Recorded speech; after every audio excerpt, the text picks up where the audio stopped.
But నీ క్యారెక్టర్‌కి ఏంటంటే ఒక ఇంపార్టెన్స్ ఉంది. సెంటిమెంటు నీ క్యారెక్టర్ బాగా సెంటిమెంటల్ రోలు.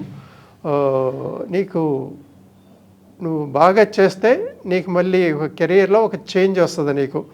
ఒక ఛాలెంజ్‌గా తీసుకొని నువ్వు చేయాలి. నీ మీద నమ్మకంతోటి నీకు విలన్‌గా చేసుకుంటాను ఎళ్తున్న నీకు నేను ఒక బ్రేక్ ఇస్తున్నానని చెప్పి విలన్ పాత్రను బ్రేక్ చేసింది కూడా రామారావు. ఆ ఉమ్మడి కుటుంబం రిలీజ్ అవ్వటం అన్నయ్యకి బాగా పేరు వచ్చింది. ఈ విలన్ క్యారెక్టరే కాదు సాఫ్ట్ రోల్ కూడా బాగా చేశారు. ఒక నలుగురు అన్నదమ్ముల్లో రామారావుకి అన్నయ్యగా చేసి బాగా పేరు తెచ్చుకున్నారు. అక్కడి నుంచి ఏంటంటే వరుసనే విలనే కాకుండా కొంచెం క్యారెక్టర్ రోల్స్ కూడా వచ్చింది. దాని తర్వాత ఒక అలా మంచి పేరు వచ్చింది శారద. విశ్వనాథ్ గారి డైరెక్షన్లో క్రాంతి కుమార్ తీసింది.